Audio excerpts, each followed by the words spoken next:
Hello, everybody, and welcome to the Spoiler Warning Podcast. This is review number 573 with our review of Don't Let Go. I'm Christopher Schnese. And I'm Stephen Miller. And if you're joining us for the first time, the Spoiler Warning Podcast is a weekly film review program. Each week on the show, we're going to dive in, debate, discuss, and argue over the latest film releases coming to a theater near you. This week, we are talking about a little film called Don't Let Go, and it involves sort of communication through time over a phone call. Stephen, I have a strange question for you. Basically, if you were to be contacted after somebody had died from them through some piece of telecommunication, would you assume that it was actually a live call to the past, or would you just assume it was sort of like a situation like where you're talking to somebody who has been dead for a long time, but like it's not necessarily a live call to that person directly? Yeah, if I were lake housed, I don't know how I would feel. So we're assuming I've ruled out the first things I would think, right? Which is that somebody's fucking with me, someone's imitating this person, I'm having a recording played at me, like all the usual ones get ruled out, and like I've already verified. This is a deep fake audio situation where somebody is talking as me using all of the past episodes of the podcast. Yep. Yeah, and so somehow I get convinced that this is definitely Christopher, he's talking to me, he's dead. I feel like in the way that I would derive that it's really you, I would also have derived what the situation is, you know, like somehow I would have seen, like, is there bubblegum involved, you know, are there things I can do that show which event I'm in or not? Yeah. I would probably assume some afterlife situation just because the alternate timeline past version opens up this very confusing can of worms, and I wouldn't know how to resolve the paradoxes. Yeah. So I would probably be like, okay, the universe is complicated, and I guess when Chris dies, he goes to a place that is still on AT&T. or I guess it could be like some situation, more Black Mirror type of situation, where like, I am dead for sure. I'm not alive. You're not talking to me, but you're talking to some AI construct that is my voice and my past memories and some new representation of me, which is locked inside of this like machine. Yeah, it's like transcendence or something. Yeah, it's that was one of the things I was thinking, like walking into this film, was what was going to be his, like, because this is a situation where if it happened to you, you have no basis except for film to kind of figure out what the hell's going on. Like, right. You don't know if you're trying to solve somebody's murder or if this is just some strange other occurrence. Like, honestly, I think I have enough skepticism in me that, like, rather than continue to ask questions until I figure it out, I would be like a magic trick. I would be like, I don't understand how this works, but fuck this and hang up. Like, I honestly think I would be like the person in this movie, like if I got that call from my niece, I would be like, somebody's fucking with me. I don't know how she knows all this stuff. I'm not going to waste mental energy figuring it out right now. Yeah. And I would just like block the number on my phone. Yeah, I mean, let's be honest. I guess I would see the caller ID because it would be the person that it's supposed to be. I don't know. It's hard to know what you would do in a situation like that because it would be so foreign and so strange. But I probably would not immediately think this is definitely a call from the past. Mm-hmm. Well, you know how time travel works too well. Yeah, like, that doesn't make sense. I would be like, no, this is a paradox. Hang up. I know what paradoxes do to the universe. You're not killing my grandma. All right. Should we get into this episode? Sure.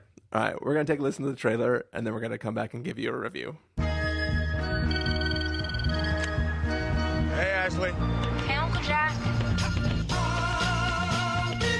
The best thing about your dad being such a screw-up is I get to spend time with my favorite niece. Hey, Ashley. Ashley? Uncle Jack! Ashley. Ashley. No, God.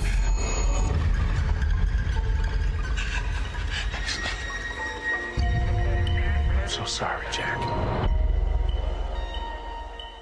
Tell me this isn't happening.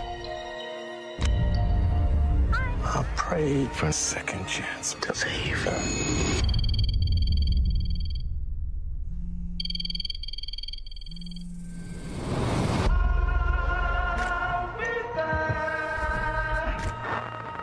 Who is this? Who do you think it is? Where are you calling from? I'm at my house. In my bedroom. What's the date today? It's June 25th. Believe it or not, I'm sitting right here. 2 weeks in the future. I don't understand. There's a crime that in your time hasn't yet happened. Your dad's gonna die. Your mom's gonna die. And so are you. But as long as you're alive, You can change things. 2 days to live? What's that? just reconstructing the timeline. Who did it? We don't know that yet. There's people here. There's a white car. Ashley, turn around and go. Jack, tell me what's going on. I'm not gonna die. I'm not gonna let that happen.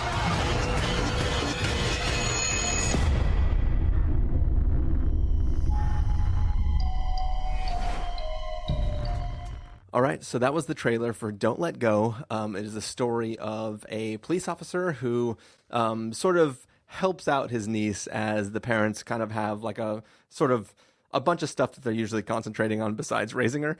And every once in a while she'll call and ask for help. And one day the entire family, father, wife, and daughter, get murdered by somebody. And shortly after their deaths, the police officer receives a call seemingly from the daughter, and over time realizes that that is the daughter in the past, and is trying to use conversations with her to figure out what happened to the family and potentially stop it if he can. Stephen Miller, that look on your face. What did you think of Don't Let Go? This is the look on my face I give when I'm trying to decide how I'm going to fill even a small episode's worth of content talking about a movie.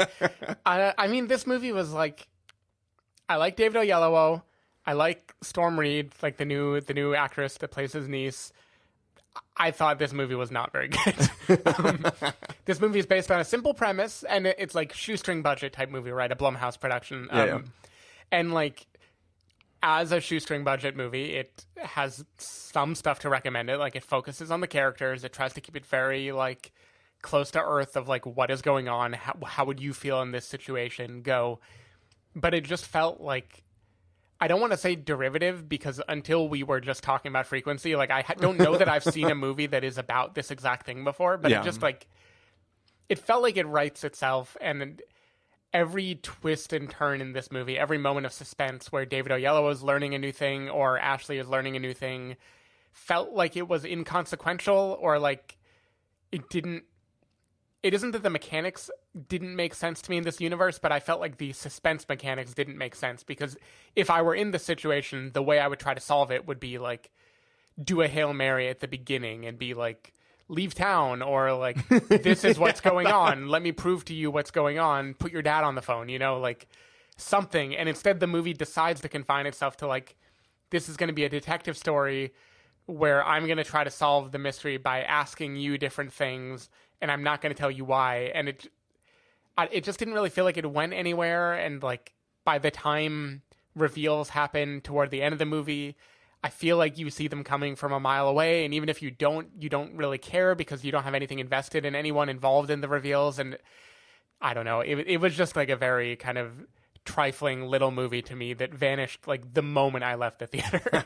So I feel like it was okay. Like it did some stylistic flourishes that I liked, where it was kind of like it was like a very small, claustrophobically filmed movie. But then there were some things where like the camera would shake in a weird way to indicate that the timelines are changing, or like David Oyelowo would be stricken with grief and it would just like focus on his face while he's like bleeding for the fourth time in the movie or something. And it like the camera would shake when the timeline changes, but not for bubblegum. Yeah. Just for major events. Right, exactly. Just for major events. And the logic wasn't there, obviously. Like, it doesn't believe in congruity as far as like timelines work. Like, why does time pass the same speed in my dimension as yours? If the moment you make a change, it immediately ripples in mine. Like, if you wanted to go in the whole like rules of this universe, it's like hard to really understand. But even if you didn't go in the rules of the universe, it's just, I don't know. I just thought the suspense wasn't there. The mystery didn't matter because the big mystery isn't why did this death happen? It's like, how is he going to get out of this in the end? And I just didn't buy the movie. So I thought it was a reasonably big flop, even though I thought it looked okay and was mostly well acted, but it just didn't really have anything else to recommend it. Well, while I agree this film is not great, I did definitely enjoy it more than you did. I actually thought it was not necessarily novel, but I thought what I liked is that our police officer character is actually an intelligent person. As soon as he gets the call, he's like, I mean, the first time he gets the call, he's drunk. The second time he gets the call, he immediately goes, I need to start doing some experiments to figure out what this call is. Right. And he does things that, like, cool, we've established a baseline for what we are doing and how that can affect. And he immediately goes to work. And what I did really, really like is, I'll say what I didn't like first.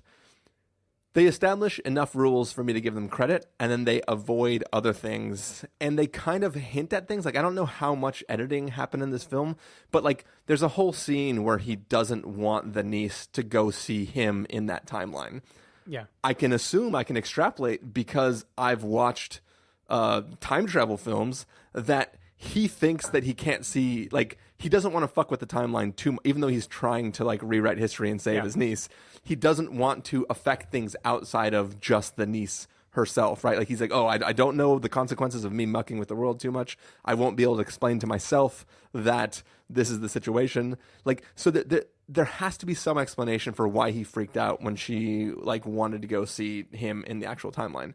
And I think that things like that feel weak because they're like, oh, well, we don't want to deal with this, so we'll completely just have a character yell, don't do that, and then we'll ignore that kind of fact. But there's lots of things, like as you said, like, why not just tell her to leave the city? Because if she just goes away, she'll be safe and can't be killed in this situation. Yeah. So there are little dumb things like that. But what I like is that he immediately tries to test the bounds of the universe he's in. When he is trying to figure out how to communicate with her, he wants to keep her at as far a distance as he can, but still get pieces of information. And that ends up working for him in ways that he didn't expect, right? Like, so he is being completely ambiguous with her because he doesn't want to change too many things, but she takes initiative on her own and does things which end up being clues accidentally for him in his timeline. And there were some fun things that the film was doing as it played with this idea. There was another thing that this film was not doing, which I thought for a second it was going to be doing. And I'm going to say it for you, and I'm probably going to bleep most of it out. But at one point in the film, I thought his future self and now his past self, using the information that his past niece had gotten, would have to solve and stop the event from for a second I was like, holy shit, this is gonna be the best movie that's ever been made. This just decided the movie was done. yeah, the movie did not do that at all. And as you said, there are some things that come that you see for, like, literally the second certain characters show up on screen, you know what their role will be in the story, and that all feels kind of weak. But I think the overall experience of watching the uncle and the niece play off each other and try to figure out what was going on and maybe make stupid decisions felt like an interesting journey for me. And I liked the play of how things changed. There's one big change that happens in the middle of the film that I didn't understand it didn't make sense to me, right? It didn't seem like a logical progression to go back to a certain moment in time, but it is what it is. That part felt kind of weak, but I had fun with the beat to beat moment of what he was doing to try to figure out what was happening in the past. See, like, my problem is he is piecing together clues. Do any of the clues matter at all in service to any positive thing that happens in this movie?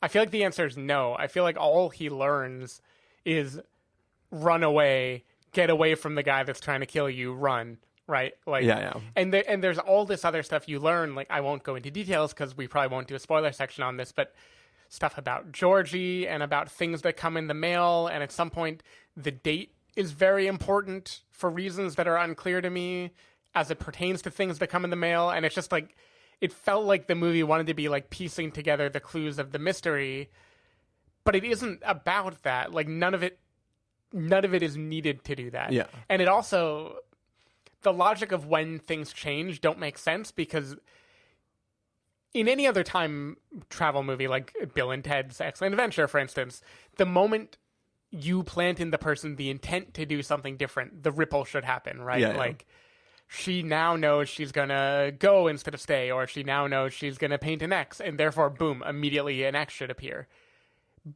But in this case, that doesn't work that way. Like, in this case, it, like, there's a moment in this movie where something bad is happening, and all he tells his niece to do is the most obvious thing that she for sure would have done anyway in that moment.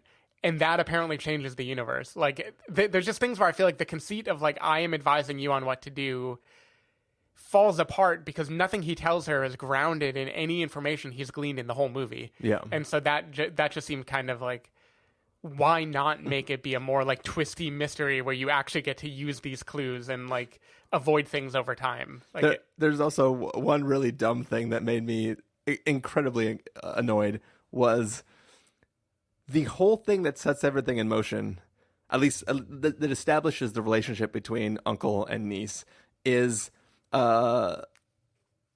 she calls him on the phone and says, "Hey, I was gonna take the bus, but I lost my bus pass. Can you come get me?" Mm-hmm. And there is a point later on in the film where she is advised to get on a bus. Yep. Just use your bus pass. And she rides her bike to the bus station. But this is the same few days she doesn't have a bus pass. Mm-hmm.